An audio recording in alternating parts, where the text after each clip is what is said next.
Continuando con los contenidos de diseñar para compartir, en esta aula virtual 7 vamos a continuar desarrollando el tema economía colaborativa. Con todo lo que hemos analizado a lo largo de la materia, podríamos decir que la economía colaborativa comprende dos tipos de servicio, que son los que permiten que funcione como tal. Servicios iniciativas, los servicios se prestan a un menor precio, es la esencia de la economía colaborativa, en donde todos ganan, y aplicaciones comerciales, venta de aplicaciones móviles para vender y comprar bienes y servicios de manera rápida y dinámica.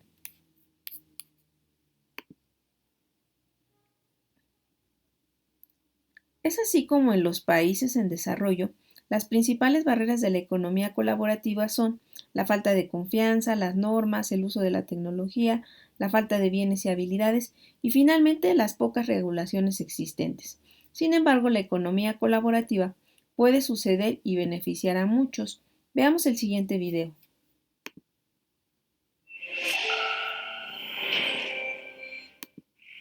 How much do you need to know about a person before you'd feel comfortable making a loan? Suppose you wanted to lend $1,000 to the person sitting 2 rows behind you.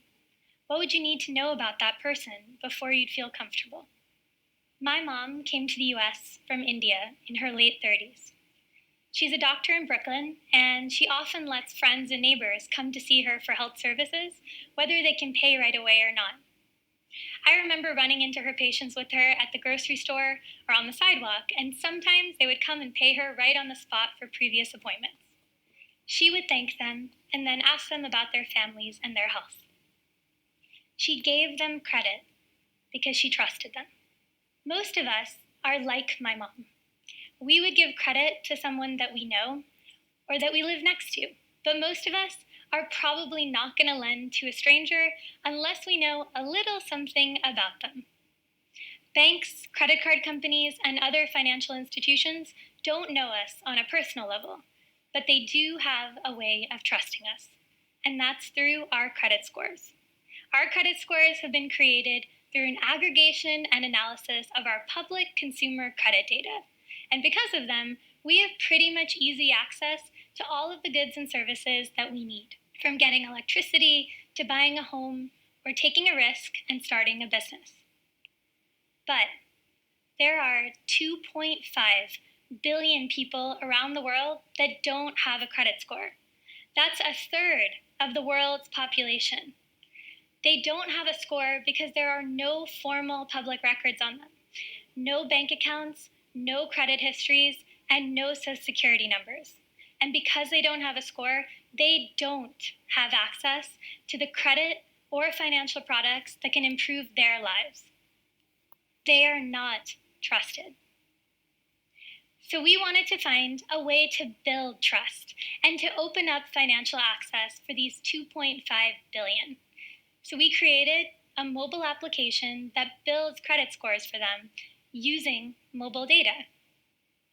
There are currently over 1 billion smartphones in emerging markets, and people are using them the same way that we do. They're texting their friends, they're looking up directions, they're browsing the internet, and they're even making financial transactions. Over time, this data is getting captured on our phones, and it provides a really rich picture of a person's life. Our customers give us access to this data, and we capture it through our mobile application. It helps us understand the creditworthiness of people like Jennifer, a small business owner in Nairobi, Kenya. Jennifer is 65 years old and for decades has been running a food stall in the central business district. She has 3 sons who she put through vocational school, and she's also the leader of her local chama or savings group. Jennifer's food stall does well. She makes just enough every day to cover her expenses, but she's not financially secure. Any emergency could force her into debt. And she has no discretionary income to improve her family's way of living, for emergencies, or for investing into growing her business. If Jennifer wants credit, her options are limited. She could get a microloan, but she'd have to form a group that could help vouch for her credibility. And even then, the loan sizes would be way too small to really have an impact on her business, averaging around $150. Loan sharks are always an option, but with interest rates that are well above 300%, they're financially risky. And because Jennifer doesn't have collateral or a credit history, she can't walk into a bank and ask for a business loan. But one day, Jennifer's son convinced her to download our application and apply for a loan. Jennifer answered a few questions on her phone, and she gave us access to a few key data points on her device. And here's what we saw. So bad news first. Jennifer had a low savings balance and no previous loan history.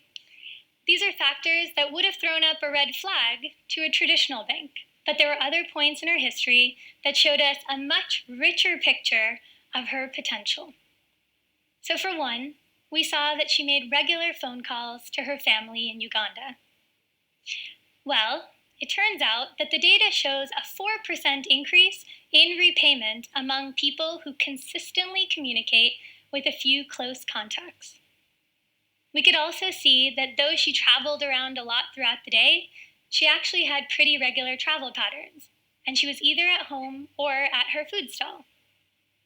And the data shows a 6% increase in repayment among customers who are consistent with where they spend most of their time.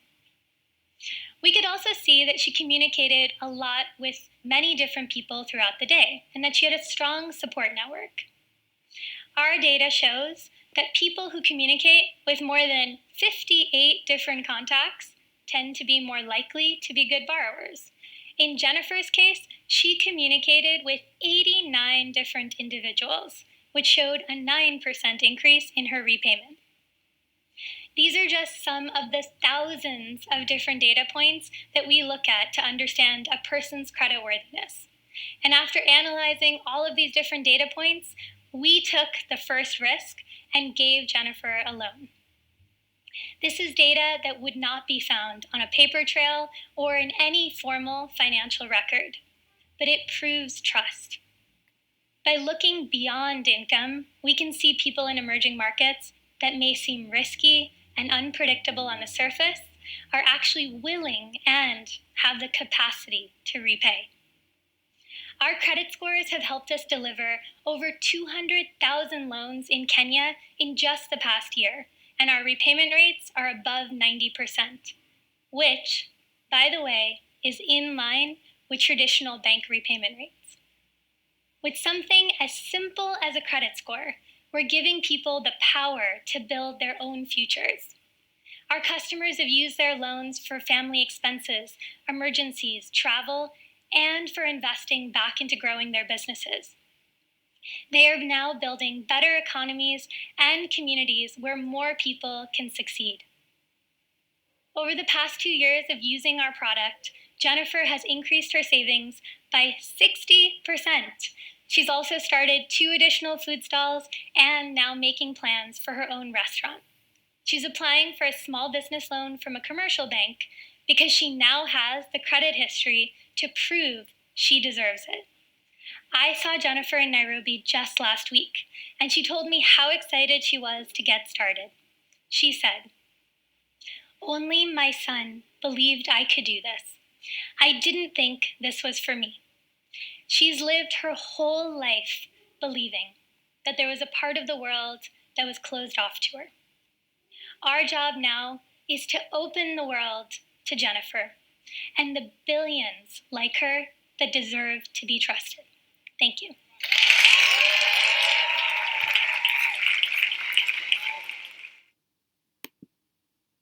Como pudiste observar en el video, todas las personas merecemos confianza, merecemos mejorar nuestra calidad de vida, merecemos una oportunidad. Un término muy importante dentro de la economía colaborativa es la moneda de la confianza, expuesta por Rachel Botsman, quien explica cómo la humanidad necesita confiar en los demás y para que se dé la economía se necesita confiar en los productos que se están consumiendo o se desean consumir, lo mismo que en las personas que los ofrecen. Para ella, la humanidad está cambiando y está dejando de confiar en las instituciones para empezar a confiar en extraños. Esta ideología es parte primordial de la disrupción económica, derivado de que ha transformado la economía de una manera sorprendente y apoyándose principalmente de herramientas tecnológicas y de la forma de hacer negocios, sobre todo en términos de sustentabilidad, haciendo un mejor uso de los recursos. Por ejemplo, And one of the keynote speakers at Dreamforce is Rachel Botsman. She's explored and studied the topic of trust. Her first book made a number of correct predictions about how the collaboration or shared economy would develop. And her new book, entitled Who Can You Trust?, talks about how technology can bring us together and why it also might drive us apart. Mark New sat down with her and began by asking her why she decided to research and write about trust. The piece that always fascinated me about the sharing economy was how on earth do strangers trust one another, right? So why is it that people will say, oh, well, I don't trust a banker and I don't trust a politician, I don't trust a journalist, but I'll get in a car with a complete stranger or I share my home, or I'm really interested in cryptocurrency. So I was like, how can you have sort of a trust deficit over here and then all these new, weird and wonderful forms of trust? And so I thought, there's something big happening. And what is the key reason that people were willing to trust these things that you normally wouldn't think you would trust? The interesting thing is how, so one of the ways I can decide whether I trust you is what we call signals, trust signals. The fact that you have like a cameraman and you have a pass and you've got a notepad and you've clearly prepared, these are trust signals. And what technology allows us to do is to actually assess those signals in digital environments. So you no longer need to know someone to trust someone. So urban sitters are a really good example, right? Who would have thought finding babysitters, finding someone to look after your kids online would work? But it does, because what happens is parents can recommend other sitters. You can actually see whether that person has a background check, a clean driving license. You can see what other sitters say about that sitter. How willing do we give up our trust because it's cheap? It's not. So price obviously plays a role, but, and I admit this as someone who loves studying trust, convenience, and I mean this no pun intended, convenience trumps trust in many areas of our lives, that we will, and this is the part that really worries me, is how we will give our trust away so easily because we want the benefit. So I was just in Starbucks trying to pick up email, right? And I signed up to their Wi-Fi terms and conditions. I didn't read them, right? Because I needed my email right then. Well, I probably didn't, but convenience trumping trust. I hadn't thought about what information am I giving Starbucks.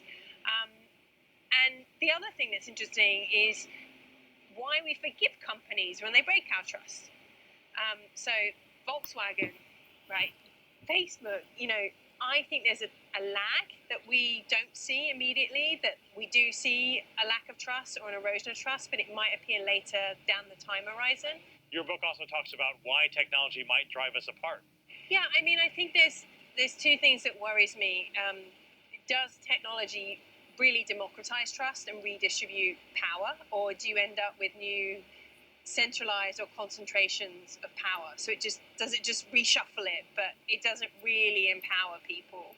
Does technology almost encourage us to give our trust away too easily? Does it sort of enable us to be duped, so we end up making bad trust decisions? And I think we're seeing that with all the conversation happening around the truth and trust and what information we should trust. And this is going to get harder and harder. I mean, we're seeing this with deep fakes and voice fakes, that you can now make someone say anything and not even know if it's that person. So how we even trust what is evidence is going to become really frightening. Artificial intelligence will require heaps of personal data and data in the future. How do you think AI will affect trust? I think it's interesting because if you say to people like, would you let a company put a camera and a speaker into your home and let them watch and listen what you're doing? That's an invasion of privacy. How many of you have Alexa or Google Home, right? So the framing and the productization of it, the humanizing of it in a way, has enabled people to take what I call a trust leap. And that is really exciting or really scary, depending on who you talk to. The interesting thing, I think, with these devices is that what they represent is almost a shift. So our trust in technology used to be that it did something for us. Now it's shifting that it's deciding things for us. And so when we start to let machines driven by AI make these decisions, how on earth do we trust their intentions? How do we, and how do we teach our kids that? That's the thing that worries me, because I watch my children, how easily they give their trust away. And we all do it, right? We all outsource our trust to algorithms. I was driving home the other day and I put my address in and I was like, this doesn't look like Oxford. I'd driven up to Birmingham. Like, I just followed the GPS. I blindly trusted the algorithm, right? And that's just a simple example of how I think we're going to place more of our faith in algorithms and artificial intelligence. And that can be an amazing thing. But we also need to slow down. We need to think more carefully. And maybe what we actually need right now is less speed and less trust and more care around these new developments, particularly around AI.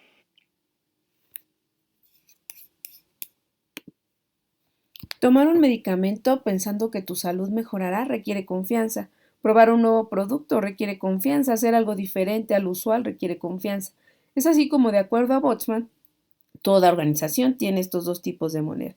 El dinero es la moneda de las transacciones y la confianza es la moneda de las interacciones, siendo la confianza la moneda más importante, ya que es lo que permitirá que se den interacciones positivas y que se logren transacciones satisfactorias para todas las partes involucradas. Siendo confiable, ¿cómo haces las cosas? Competencia, fiabilidad, ¿por qué haces las cosas? Empatía, integridad. Desde esta perspectiva, la confianza es una competencia, es decir, la persona tiene la experiencia, las habilidades, las herramientas que dice tener para hacer lo que dice. Fiabilidad, respuesta en tiempo y consistencia de comportamiento. Empatía, cuánto se preocupa esta persona. Integridad, alineación de acciones e intenciones con el otro. Otro término no utilizado por esta escritora es salto de confianza. Se le llama así porque hay un grado de no certeza de lo que va a suceder. Es un riesgo latente y se necesita confianza para querer hacerlo. Lo conocido, lo desconocido, incertidumbre. Lo conocido, riesgo. Lo desconocido, incertidumbre.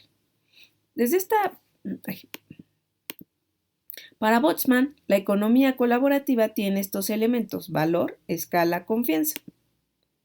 Yo necesito, tú tienes, compartamos y utilicemos lo no utilizado. Si la gente se queda en la incertidumbre y no toma el riesgo, no hay confianza. Y si no hay confianza, no se puede avanzar. Habrá un estancamiento económico y social muy grande. No habrá innovaciones, confianza es la magia. El puente entre lo conocido y lo desconocido es lo que nos permite tomar el riesgo y confiar en otro. ¿Estás buscando casa? Tienes que saber algo. Te vas a obsesionar con...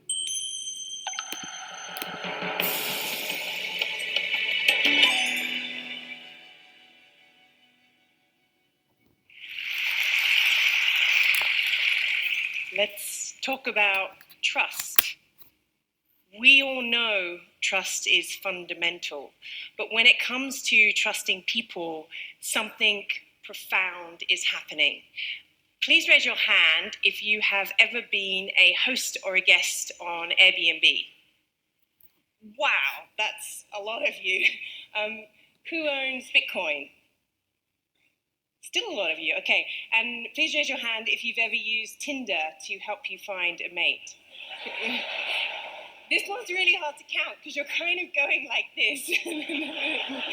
So these are all examples of how technology is creating new mechanisms that are enabling us to trust unknown people, companies, and ideas.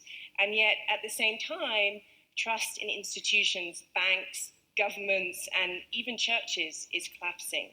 So what's happening here, and who do you trust? Let's start in France with a platform, with a company, I should say, with a rather funny sounding name, BlaBlaCar. It's a platform that matches drivers and passengers who want to share long distance journeys together. The average ride taken is 320 kilometers. So it's a good idea to choose your fellow travelers wisely. Social profiles and reviews help people make a choice.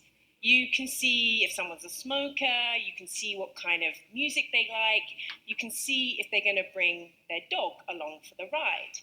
But it turns out that the key social identifier is how much you're going to talk in the car. Blah, not a lot. Blah, blah, you want a nice bit of chit-chat.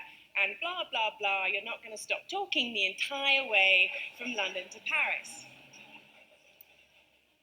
It's remarkable, right, that this idea works at all, because it's counter to the lesson most of us were taught as a child. Never get in a car with a stranger. And yet, BlaBlaCar transports more than 4 million people every single month. To put that in context, that's more passengers than the Eurostar or JetBlue Airlines carry. BlaBlaCar is a beautiful illustration of how technology is enabling millions of people across the world to take a trust leap.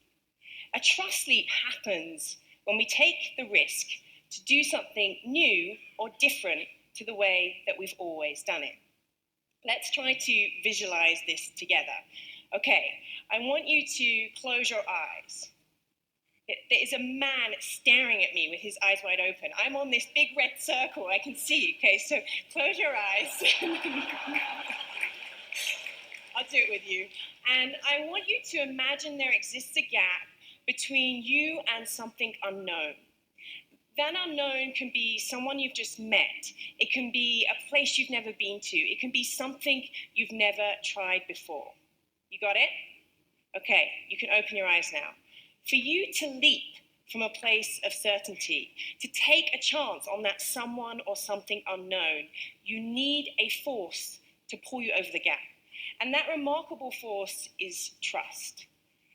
Trust is an elusive concept, and yet we depend on it for our lives to function.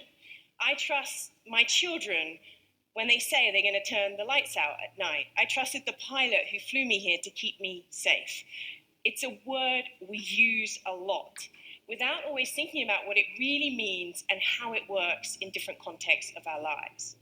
There are, in fact, hundreds of definitions of trust, and most can be reduced to some kind of risk assessment of how likely it is that things will go right. But I don't like this definition of trust because it makes trust sound rational and predictable, and it doesn't really get to the human essence of what it enables us to do and how it empowers us to connect with other people. So I define trust a little differently. I define trust as a confident relationship to the unknown. Now, when you view trust through this lens, it starts to explain why it has a unique capacity to enable us to cope with uncertainty, to place our faith in strangers, to keep moving forward. Human beings are remarkable at taking trust leaps. Do you remember the first time you put your credit card details into a website? That's a trust leap. I distinctly remember telling my dad that I wanted to buy a navy blue secondhand Peugeot on eBay. And he rightfully pointed out that the seller's name was Invisible Wizard and that this probably was not such a good idea. So my work, my research focuses on how technology is transforming the social glue of society, trust between people. And it's a fascinating area to study because there's still so much we do not know. For instance, do men and women trust differently in digital environments? Does the way we build trust face-to-face translate online? Does trust transfer? So if you trust finding a mate on Tinder, are you more likely to trust finding a ride on BlaBlaCar? But from studying hundreds of networks and marketplaces, there is a common pattern that people follow, and I call it climbing the trust stack. Let me use BlaBlaCar as an example to bring it to life. On the first level, you have to trust the idea. So you have to trust that the idea of ride sharing is safe and worth trying.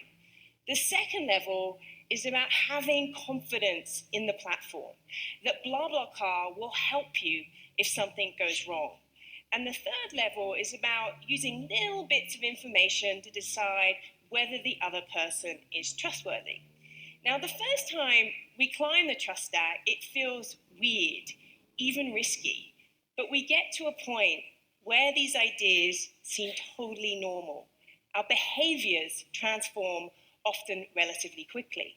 In other words, trust enables change and innovation. So an idea that intrigued me, and I'd like you to consider, is whether we can better understand major waves of disruption and change in individuals and society through the lens of trust. Well, it turns out that trust has only evolved in 3 significant chapters throughout the course of human history: local, institutional, and what we're now entering, distributed. So for a long time, trust, until the mid-1800s, trust was built around tight-knit relationships. So say I lived in a village with the first 5 rows of this audience, and we all knew one another. And say I wanted to borrow money, the man who had his eyes wide open, he might lend it to me. And if I didn't pay him back, you'd all know I was dodgy. I would get a bad reputation and you would refuse to do business with me in the future. Trust was mostly local and accountability based. In the mid-19th century, society went through a tremendous amount of change. People moved to fast-growing cities such as London and San Francisco, and our local banker here was replaced by large corporations that didn't know us as individuals. We started to place our trust into black box systems of authority, things like legal contracts and regulation and insurance, and less trust directly in other people. Trust became institutional and permission-based. It's widely talked about how trust in institutions and many corporate brands has been steadily declining and continues to do so. I am constantly stunned by major breaches of trust. The News Corp phone hacking, the Volkswagen emission scandal, the widespread abuse in the Catholic Church, the fact that only one measly banker went to jail after the great financial crisis, or more recently, the Panama Papers that revealed how the rich can exploit offshore tax regimes. And the thing that really surprises me is that why do leaders find it so hard to apologize, sincerely apologize, when our trust is broken? It would be easy to conclude that institutional trust isn't working because we are fed up with the sheer audacity of dishonest elites. But what's happening now runs deeper than the rampant questioning of the size and structure of institutions. We're starting to realize that institutional trust wasn't designed for the digital age.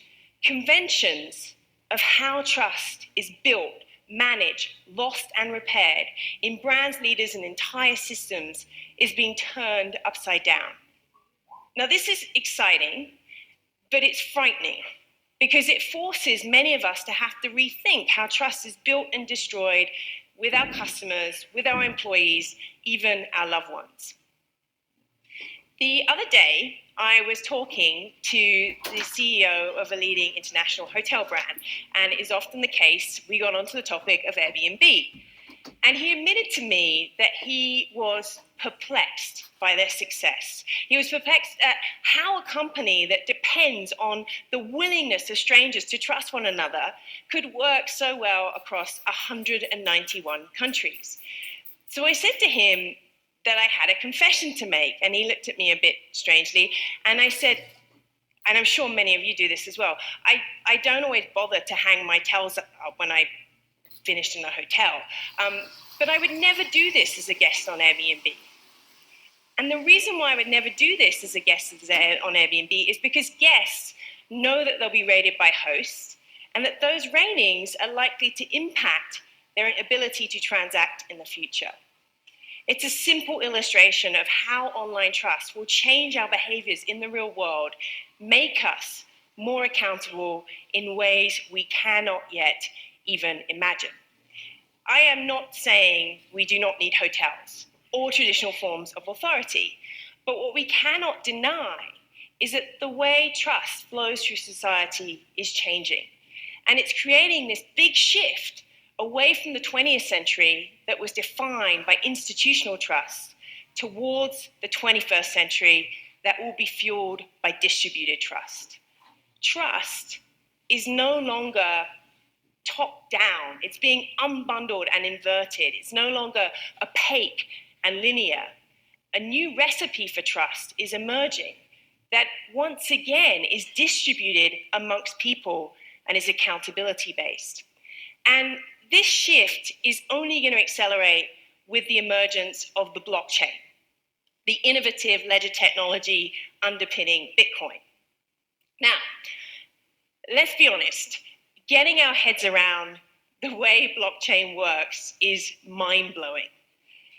And one of the reasons why is it involves processing some pretty complicated concepts with terrible names. I mean, cryptographic algorithms and hash functions and people called miners who verify transactions, all that was created by this mysterious person called, or persons called Satoshi Nakamoto. Now that is a massive trust leap that hasn't happened yet.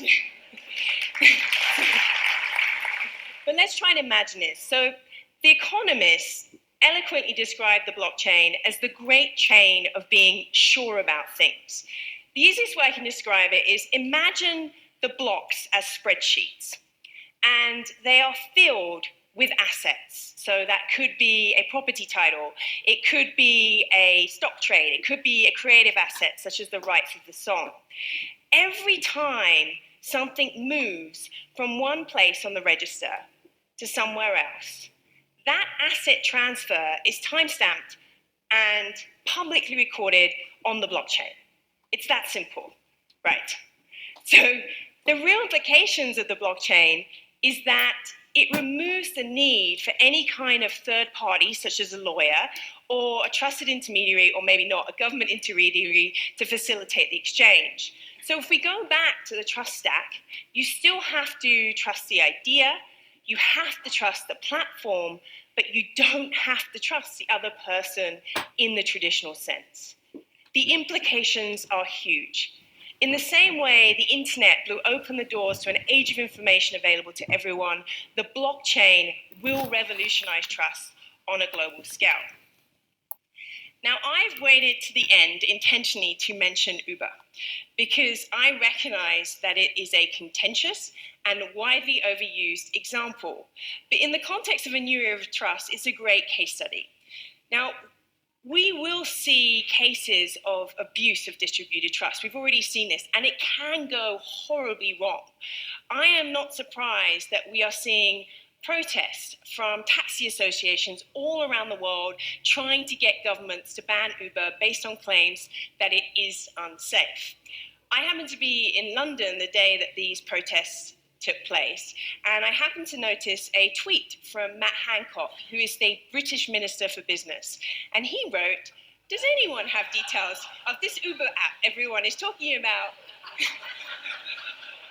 Because I hadn't heard of it until today.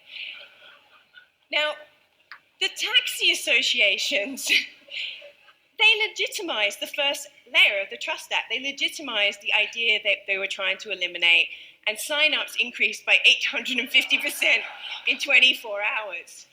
Now, this is a really strong illustration of how a trust shift, once a trust shift has happened around a behavior or an entire sector, you cannot reverse the story. Every day, 5 million people will take a trust leap and ride with Uber. In China, on Didi, the ride-sharing platform, 11 million rides taken every day. That's 127 rides per second, showing that this is a cross-cultural phenomenon. And the fascinating thing is that both drivers and passengers report that by seeing a name and seeing someone's photo and their rating makes them feel safer. And as you may have experienced, even behave a little more nicely in the taxi cab. Uber and Didi are early but powerful examples of how technology is creating trust between people in ways and on a scale never possible before. Today, many of us are comfortable getting in cars driven by strangers. We meet up with someone we swipe right to be matched with. We share our homes with people we do not know. This is just the beginning. Because the real disruption happening isn't technological. It's the trust shift it creates. And for my part, I want to help people understand this new era of trust so that we can get it right and we can embrace the opportunities to redesign systems that are more transparent, inclusive, and accountable. Thank you very much.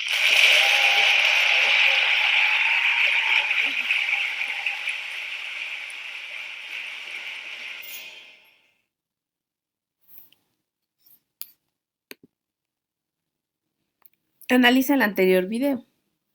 Responde las siguientes preguntas. Cuando dice que la confianza es diferente en hombres y mujeres, ¿por qué crees que lo dice? ¿Cómo se relaciona con los temas de identidad vistos en semestres anteriores? ¿Cuáles otros mecanismos que prueban la confianza puedes tú encontrar en el uso de la tecnología? ¿Por qué la confianza en las instituciones está colapsando mientras que se incrementa la confianza en extraños? ¿Qué dejaron de hacer o qué están haciendo diferente las aplicaciones? Desde tu punto de vista como BlaBlaCar, rompe los paradigmas de no viajar con extraños. ¿De qué manera crees que la confianza permite cambiar la innovación?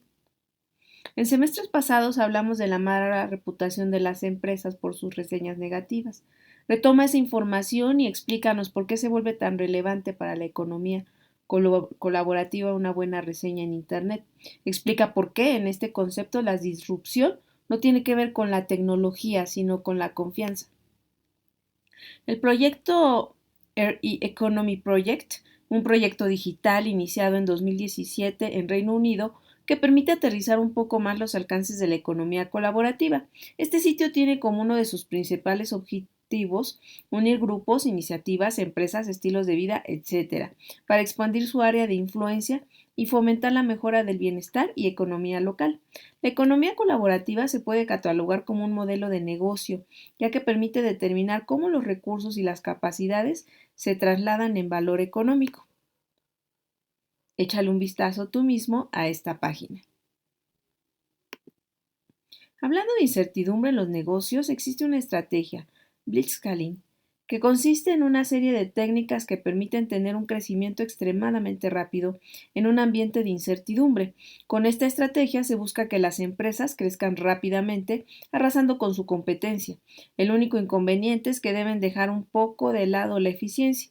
Otra vez, como ya lo mencionamos, en una innovación disruptiva, porque las organizaciones tienen que arriesgarse haciendo cosas diferentes y probablemente catastróficas, a trabajar distinto, a utilizar otros productos, a conectar con otros como antes no se había hecho, pero con la firme convicción que saldrán de la zona de confort y ganarán nuevos mercados.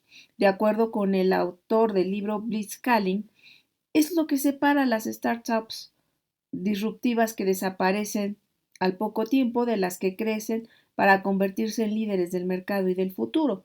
Estas empresas que perduran saben que en el mundo actual la velocidad es la ventaja competitiva y sobre todo son empresas digitales. Es por ello que lo mencionamos aquí, ya que como recordarás, un elemento importante de la economía colaborativa es la digitalización de intercambio de servicios. Dejemos que los autores del libro nos lo platiquen.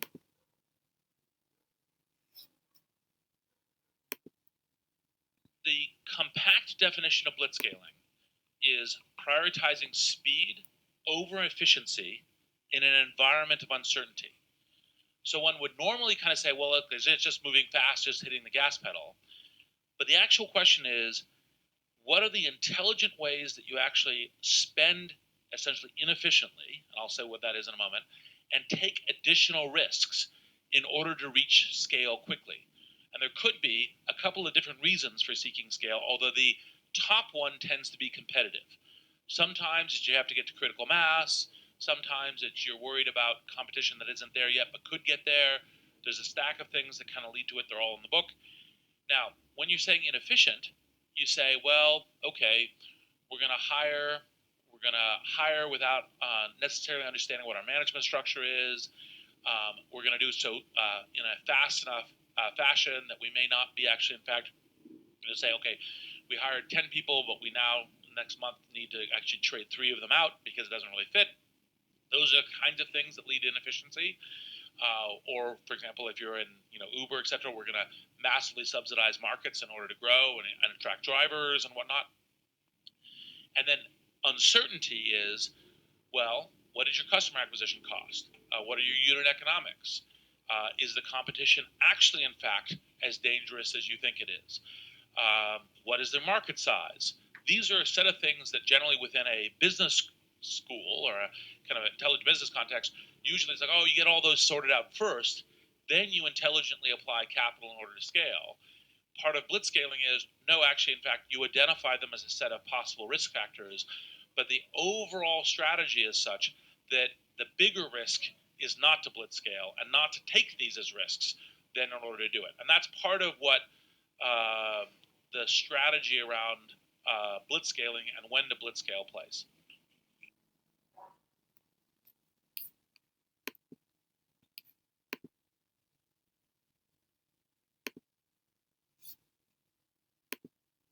En mi website, carlosjimenez.info. Allí están los 12 libros, las razones de por qué los seleccioné, pero el episodio de carlosjimenez.biz de hoy es precisamente para hablar de uno de estos libros, Blitzscaling. ¿Qué significa ese título? Ya lo vamos a explicar, pero es un libro que está en español y el término se ha mantenido en inglés.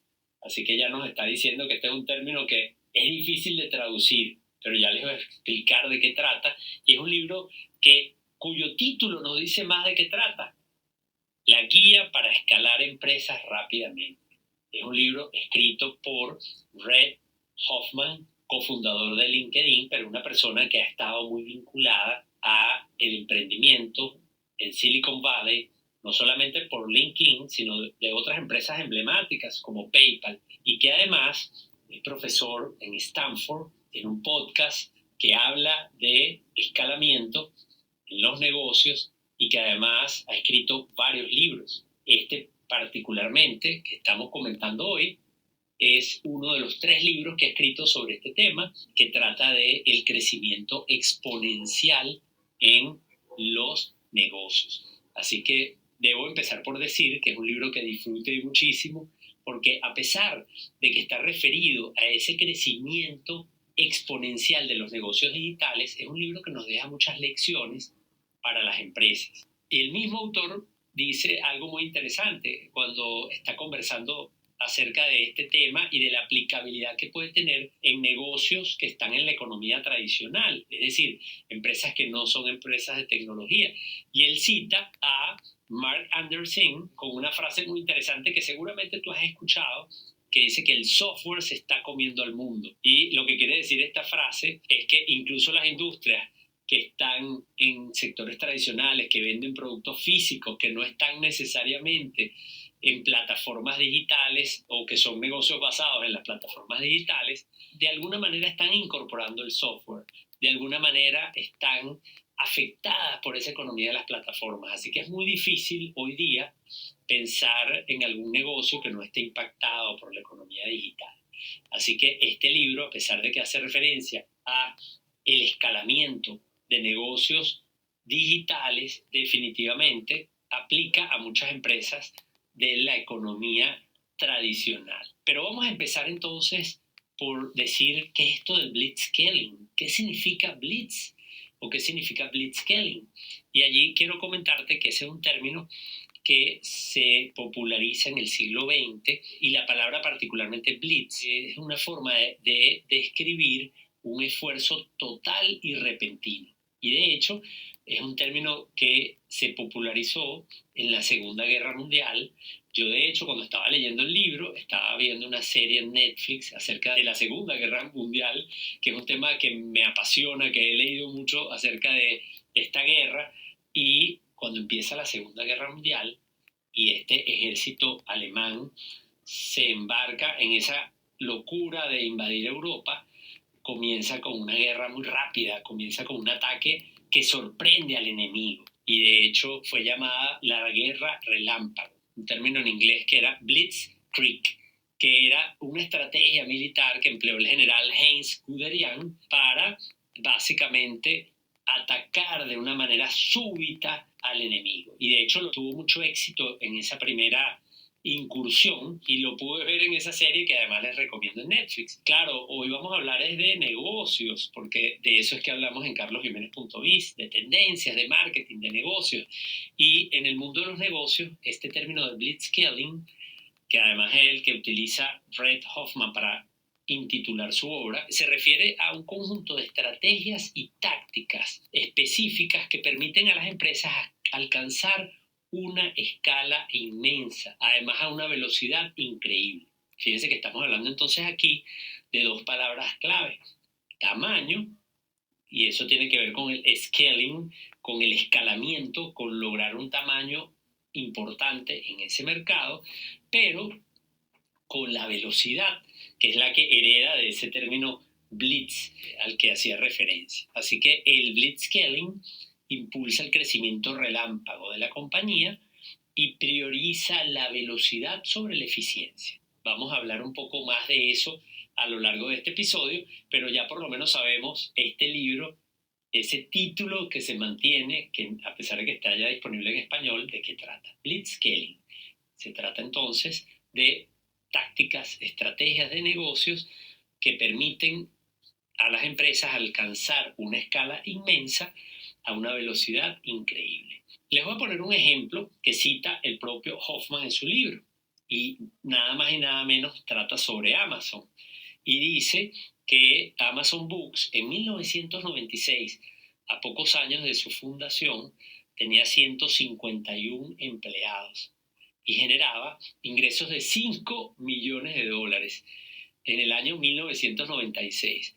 Pero ya para el año 1999, antes que burbuja de las .com estallara, Amazon, y apenas a 3 años de estas cifras que les acabo de comentar, era Amazon.com, ya no era Amazon Books, y había crecido de 151 empleados a 7.600 empleados. Y generaba ingresos de 1.640 millones de dólares versus esos 5 millones de dólares que lucen pírricos, que lucen muy bajos, en apenas 3 años.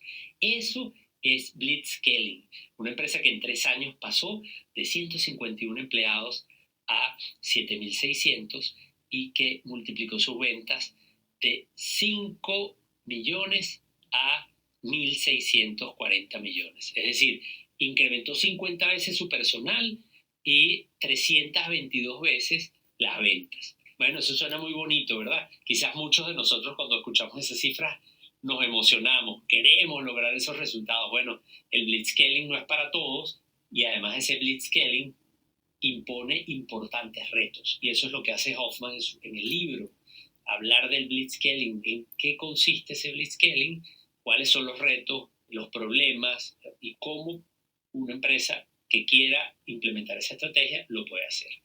Hoy vamos a comentar algunas ideas del libro, porque no se trata de convertir esto en un audiolibro, sino de dar algunos comentarios de lo que me ha llamado la atención del libro y más bien motivarte a que leas el libro. De hecho, en carlosjimenez.info vas a encontrar un artículo que hace referencia a esta obra y donde está el link para que puedas encontrar el libro original, comprarlo, leerlo, disfrutarlo y aprender como lo hice yo. Vamos entonces a dejar estas ideas. Ya hablamos entonces de qué significa el término, ya hablamos entonces que trata de crecimiento, de velocidad, y quiero ahora comentar un término que es importante, que va a tener mucho que ver con el tema de blitzscaling, que es ese antagonismo que hay, o ese trade-off o intercambio que se da entre la velocidad y la eficiencia. Porque una de las cosas que aprendemos en las escuelas de negocio es a ser eficientes, a crecer de manera ordenada, a crecer siendo lo más eficiente posible. Y esto pareciera que es contraintuitivo a estos conceptos que aprendemos en las escuelas de negocio cuando estudiamos MBAs, etcétera, etcétera. Y sí, definitivamente, el blitzscaling pone como prioridad la velocidad versus esa eficiencia que tanto aprendemos en estos cursos y maestrías de administración. Y eso se dice fácil, eso tiene primero un sentido, y ahora lo comento, y se dice fácil pero requiere valor, porque la lógica es ir ordenadamente, la lógica es ser eficiente y no desperdiciar recursos, pero a veces requerimos ese crecimiento rápido. ¿Cuándo? ¿Por qué? Bueno, ahí es cuando llegamos a un concepto fundamental de los negocios digitales que yo enseño, por cierto, en el programa avanzado de gerencia del IES en mi clase de negocios digitales y que tiene que ver con el efecto de red, el efecto network, que es ese efecto que se da en la economía digital en donde una red aumente el número de participantes en esa red, hace que el valor se incremente. ¿Qué es lo que sucede, por ejemplo, en las redes sociales como Facebook, como Instagram, que aumentan su valor para el usuario porque hay más usuarios? Porque eso significa que hay más gente que va a ver tu contenido, hay más gente creando contenido, y eso es una dinámica que se da en los medios sociales, se da también en el WhatsApp. El WhatsApp tiene sentido, tiene valor porque otra gente lo utiliza y su valor se incrementa en la medida que hay más gente utilizándolo. Y esa dinámica o ese efecto de red positivo genera una dinámica en los negocios digitales a la que se le denomina el ganador se lo lleva todo. ¿Por qué? Porque en la medida que una plataforma se hace atractiva, obviamente genera que todos quieran estar allí o no quieran estar siempre en otro lugar, y eso perjudica también a los competidores, y por eso la dinámica es el ganador se lo lleva todo. Así que ese tema es importante y por eso es que se justifica en estas plataformas o en esta economía de las plataformas trabajar con mucha velocidad, hacer blitzscaling, porque a la medida que tú trabajes con velocidad en detrimento de la eficiencia, bueno, tienes una posibilidad mayor de quedarte con todo. Tienes una mejor posibilidad, una mayor posibilidad de quedarte con ese mercado. Así que muchas veces ese emprendedor que quiere ir paso a paso, que quiere ser eficiente, eso puede comprometer su crecimiento futuro porque sencillamente no llega, porque hay alguien que creció mucho más rápido y se quedó con todo gracias a este efecto network positivo. Así que es importante empezar entonces a hablar de el blitzscaling partiendo de ese concepto del efecto network positivo, de esa dinámica del ganador se lo lleva todo. Y entonces de ese trade-off de velocidad versus eficiencia, comienzo por allí porque es contraintuitivo a lo que nos enseñan en las escuelas de negocio. Así que eso es importante. Cualquier crecimiento rápido o cualquier crecimiento de escala no tiene por qué ser un blitzscaling. El blitzscaling se da en un ambiente de incertidumbre donde se prioriza la velocidad. Porque nosotros podemos priorizar la eficiencia y aunque hay incertidumbre muy propia de los mercados actuales, y siempre hablo de este término VUCA, podríamos estar hablando de un crecimiento clásico. Es un crecimiento clásico de una startup. Sin embargo, en el caso del blitzscaling es caracterizado por la velocidad. Y si tuviéramos velocidad pero no tenemos incertidumbre, es a lo que se le llama el fast scaling. Entonces sí, es un crecimiento rápido, pero en un entorno certero. Entonces lo que hace que estemos hablando de blitzscaling es que se dé velocidad en un ambiente de incertidumbre. Así que ese es otro tema importante que se define en este libro. Los fundamentos del blitzscaling que habla Hoffman o que propone Hoffman tienen que ver con, son tres fundamentales y tratan sobre que el blitzscaling es una estrategia que es tanto defensiva como ofensiva. Suena muy ofensiva y de hecho yo comencé haciendo la analogía con la guerra y con el ejército alemán invadiendo a Europa, entonces eso lo hace ver ofensivo, pero también puede ser una estrategia defensiva. Muchas empresas hacen blitzscaling para defenderse y un ejemplo comentado en el libro es el de Airbnb y cómo Airbnb estaba amenazada por una empresa alemana de unos hermanos que suelen copiar muchos modelos innovadores en Silicon Valley, y Airbnb se vio obligada a hacer ese blitzscaling como una forma de defenderse de estos copycats que amenazaban con su negocio. Así que es una estrategia que puede ser ofensiva o defensiva. También el segundo principio o fundamento tiene que ver con este de cómo prospera este crecimiento de blitzscaling gracias a esos efectos de red que ya comenté, y ese otro fundamento del blitzscaling. Y el tercero, que tiene que ver con que blitzscaling hay que entender que conlleva riesgos importantes. Es decir, que no solamente ofrece un campo verde porque vamos a crecer y nos vamos a quedar con todo, sino que implica unos grandes riesgos y retos, que de hecho en el libro Hoffman los comenta más adelante en la parte que tiene que ver con la innovación en la gestión. Porque es importante decir, en el libro se habla de 3 técnicas de blitzscaling.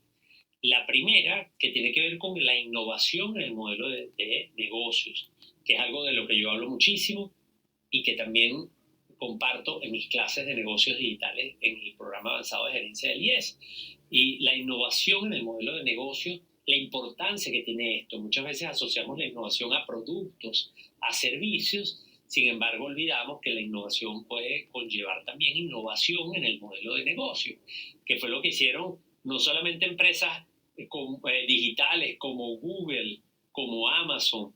Google cuando crea los AdWords, que le permiten innovar en ese modelo de negocios de vender publicidad asociado a los términos de búsqueda, algo que había desestimado, bueno, el pionero de los navegadores, Netscape, que tenía una tecnología o utilizaba varias tecnologías fascinantes, fabulosas, con mucho potencial, que muchas siguen estando presentes en el mercado, pero que ellos no visualizaron que el negocio realmente estaba en el buscador, sino en el navegador, y más bien desecharon eso. Entonces, esto es un ejemplo de cómo la innovación en el modelo de negocio es fundamental, es importante, pero que, por cierto, no se limita a los negocios digitales, y por eso los pioneros o los ejemplos clásicos que damos de innovación en el modelo de negocio pueden ser empresas como Gillette y este modelo del Razor and Blade, o Diners Club, cuando crea la tarjeta de crédito como una innovación en el modelo de negocios para vender el crédito. Esta es la primera técnica de blitzscaling, la innovación en el modelo de negocios, tener claro que la tecnología por sí misma no es suficiente para competir, el modelo de negocios es clave, el modelo de negocios es fundamental. La segunda técnica tiene que ver, por cierto, en esta parte del modelo de negocios, Hoffman me encanta porque él habla de 4 factores de crecimiento: el tamaño de mercado, la distribución, que es fundamental. Muchas veces lo que hace o lo que permite que crezcamos a escala es poder tener los canales de distribución. Habla también de los márgenes brutos altos, que son los que nos dan la capacidad de financiar ciertas iniciativas, y que es lo que caracteriza a la mayoría de estas compañías grandes de tecnología como Apple, como Google, como Facebook, como Amazon, que tienen márgenes brutos importantes, que están por encima del 60%, algunos llegan al 80%. Y dentro de estos 4 factores, tamaño de mercado, distribución, márgenes brutos altos, también está los efectos de red que yo he mencionado. La segunda técnica de blitzscaling, la primera es la innovación en el modelo de negocio, la segunda es la innovación en la estrategia. Y allí lo que hace el autor es hablar de, bueno, ¿cuándo yo puedo saber o tengo señales de que debo hacer blitzscaling? O cuándo debo entender de que ya no es momento de hacer un escalamiento rápido o de velocidad. Entonces, en este caso, el autor porta criterios. Por ejemplo, cuando hay una gran oportunidad, cuando hay definitivamente una ventaja de ser el primero en escalar, cuando definitivamente hay un tema de curva de aprendizaje, cuando la competencia nos impulsa, como el caso de Airbnb que ya les comenté. Estos son algunos criterios que el autor porta en esa segunda forma o técnica de blitzscaling, que tiene que ver con la estrategia, porque la primera es modelo de negocio, la segunda es la estrategia, y la tercera, que debo decir que fue la que más me gustó, es la que tiene que ver con la gestión. Cómo nosotros como empresa, y creo que es de donde yo saqué más aprendizaje para la economía tradicional, cómo nosotros como empresa tenemos que lidiar o manejar los retos de ese crecimiento, que yo de hecho los viví en mi empresa Data Analysis, una empresa de investigación de mercados tradicional. Nosotros pasamos de tener primero 7 personas a 50 personas, pero en algún momento y en un plazo muy corto pasamos a tener 300 personas, sin contar los encuestadores que estaban a nivel nacional. Y eso generó muchas presiones de crecimiento que nosotros nos costó manejar. Y por eso cuando leí el libro me encantó, porque dije, wow, aquí hay muchos aprendizajes que me hubiera encantado tener en ese momento. Y te invito a que leas el libro para que tengas esa información de cómo Hoffman, en una de las técnicas, que es la tercera, que tiene que ver con la gestión, habla de lo que él menciona como las 8 transiciones clave cuando estás creciendo. ¿Y cuáles son? Las menciono rápidamente. Bueno, cuando pasas de un pequeño equipo a manejar un equipo muy grande. Yo, por ejemplo, me entendía con 3 o 4 personas y llegó un momento que solamente yo, tenía 30 personas en mi equipo y eso me generó una cantidad de problemas. Cuando pasas de ser generalista a tener que ser especialista, que es muy propio de una empresa que crece y a lo mejor al principio el fundador, el gerente, es un generalista, maneja marketing, maneja ventas, maneja finanzas, maneja una cantidad de temas, recursos humanos, pero luego no puede, tiene que especializarse. Cuando pasas de colaboradores a gerentes y ejecutivos, porque al principio todos son colaboradores, todos están en la misma mesa y de hecho literalmente nosotros lo hicimos en Data Analysis cuando empezamos, teníamos una mesa redonda y estábamos todos y luego tuvimos que dividirnos, especializarnos, del diálogo a la comunicación, que es otra transición, porque al principio es el diálogo, vamos a conversar, pero después pasa a tener un rol fundamental las comunicaciones internas en la compañía, de la inspiración a los datos, porque al principio es esa motivación del emprendedor, esa pasión, pero luego tienes que tener números, tienes que guiarte por números, de un solo foco a hilos múltiples, porque entonces empiezas a tener varios incendios al mismo tiempo, varios focos al mismo tiempo. Bueno, ¿cómo manejamos eso? De pirata a armada, es cuando formalizas todos estos esfuerzos. Y me gustó el número 8, que es el de escalarse a uno mismo, porque ese es el gran reto. Yo ahorita, de hecho, lo estoy trabajando y por eso en un episodio En la Vía, que es ese formato cortito que utilizo en este podcast, hablé del escalamiento a uno mismo, que hace referencia a Hoffman en el libro.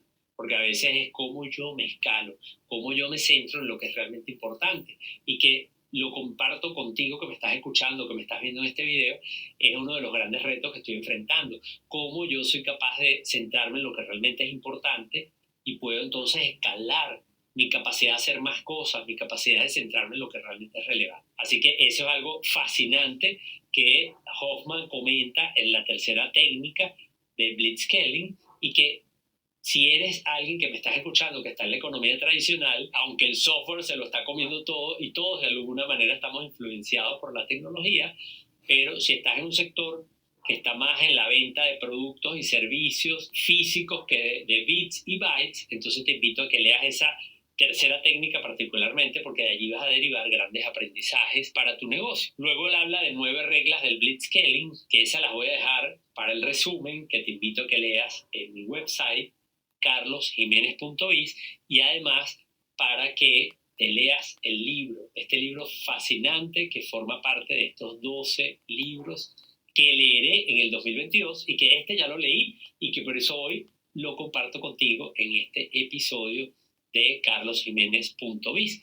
Así que bueno, creo que eso hasta allí lo vamos a dejar hoy en este episodio de mi podcast en donde simplemente quiero motivarte a aprender de este tema, del crecimiento exponencial, de cómo hoy día la capacidad de crecer de una manera rápida, súbita e incluso ineficiente se puede convertir en una ventaja competitiva, pero que, aunque suena muy bonito, implica grandes retos y riesgos que conviene conocer y conviene prepararse.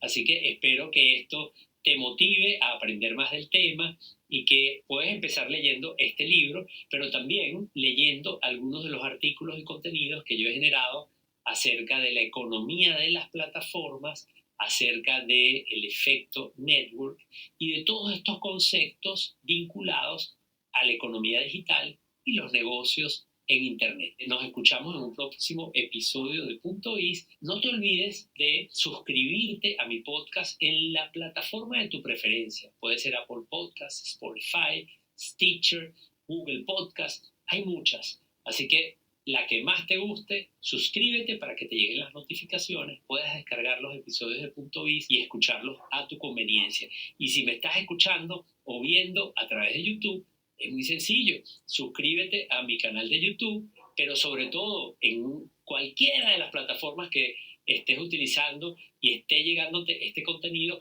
comenta, dale like, pero también comenta, háblame de los temas que te interesan y de lo que quieres conversar en este espacio que he creado para ti, carlosjimenez.biz. Chao, nos escuchamos en un próximo episodio.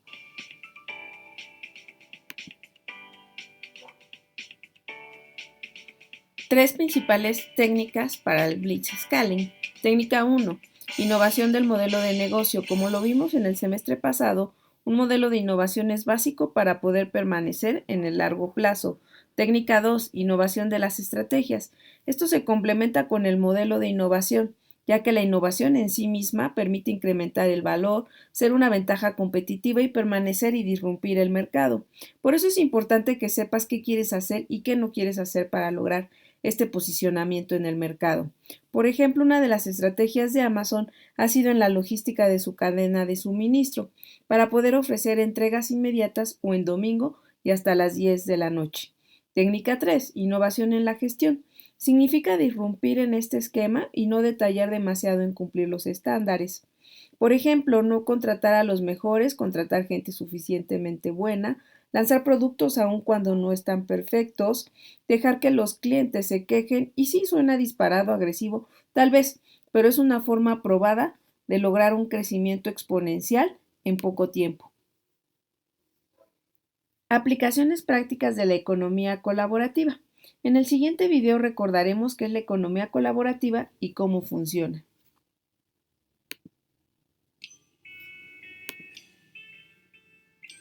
You've surely heard about the major disruption that's happening across automotive, hospitality, retail, entertainment and media, and technology landscapes.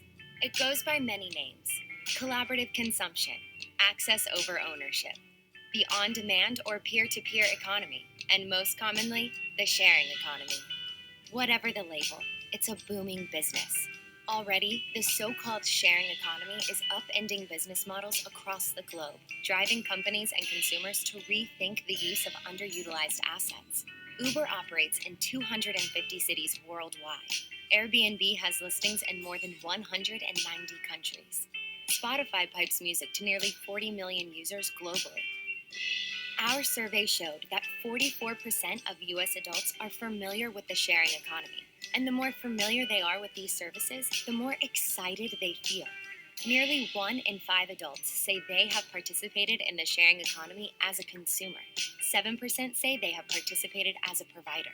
Collectively, these business models are changing the way consumers think about value, assessing the impact of goods and services on their wallet, their time, and the planet. The most compelling benefits are better affordability, 86% agree, and greater convenience, 83% agree. Plus, nearly 3 in 4 consumers say it's better for the environment. But while there's momentum and optimism, there are unresolved concerns. 73% of adults say they worry that the quality of sharing economy experiences will be inconsistent. And while 89% say that the sharing economy is based on trust between providers and users, 69% say they are concerned about putting their trust in these types of services. Yet so far, these concerns appear to be speed bumps, not barriers. And traditional players should take note. Companies must recognize changes in consumer purchase behaviors and adapt their market strategy accordingly. Likewise, companies will want to examine their own assets and overhead, identifying underutilized resources that could be tapped as a potential new revenue stream. A world of collaborative opportunities is opening up as more consumers shift from ownership to access.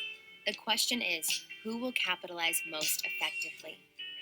For more about how your business can succeed in the sharing economy, visit pwc.com/CIS.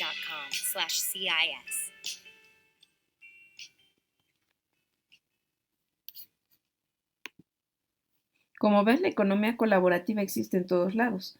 A continuación te hablaremos de diversas aplicaciones utilizadas en la economía colaborativa a lo largo del mundo. Préstamos entre personas.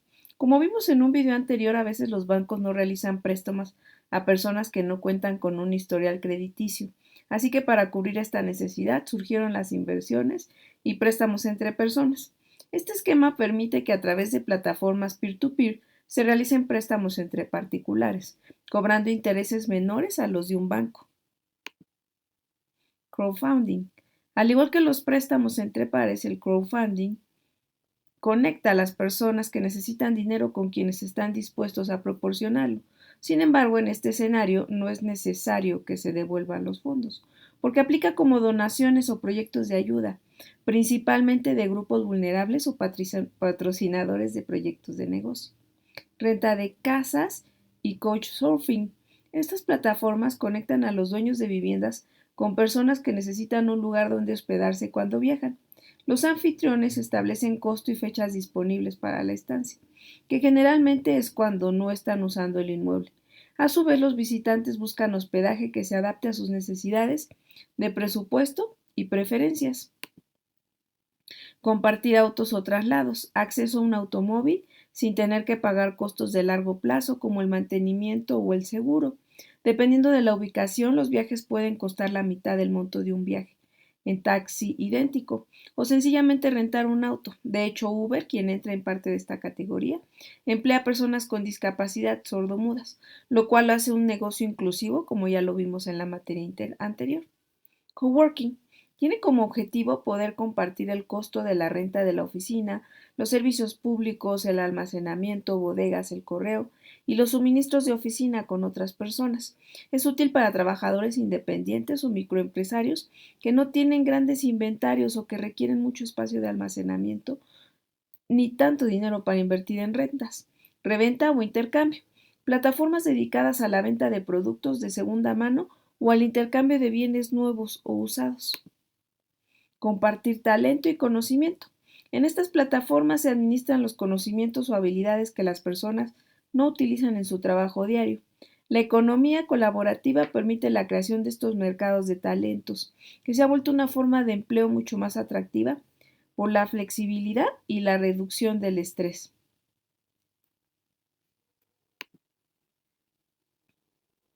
Actividad 6. Elige a 3 personas fuera de tu círculo social e investiga cuáles son las 2 apps que usan con mayor frecuencia. Comparte en el foro tus respuestas y analiza cuáles son las parecidas a las de tus compañeros. Identifica algún servicio que no esté contemplado en estos ejemplos y que desde tu punto de vista sería de gran valor incluirlo en la economía colaborativa. Utiliza estos videos de noticias como referencia para crear tu propia app, basada en el punto 3, y haz un video de tu noticia. Beneficios de usar tu app de economía colaborativa.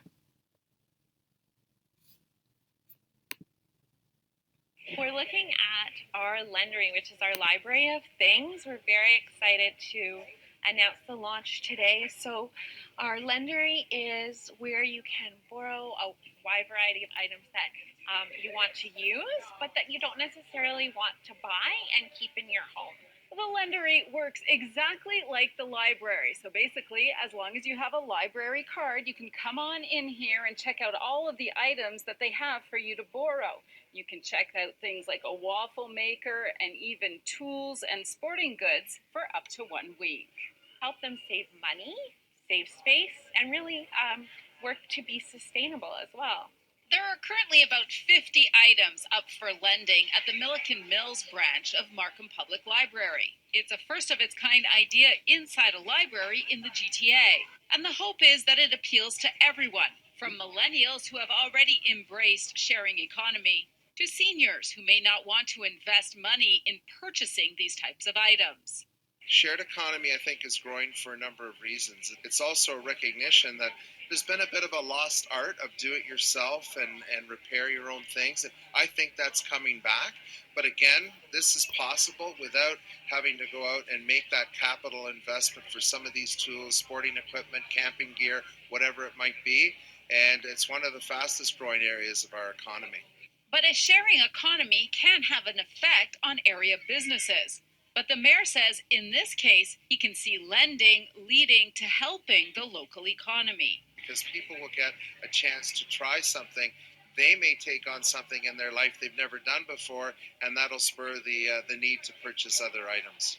It's almost like the shared economy will help the traditional economy. Well, shared economy allows for shared experiences. I actually think this will help small businesses. Well, there are currently about 50 items available here at the Lendery. To see the full list, you can go to our website, citynews.ca/extras. In York Region, Audra Brown, City News.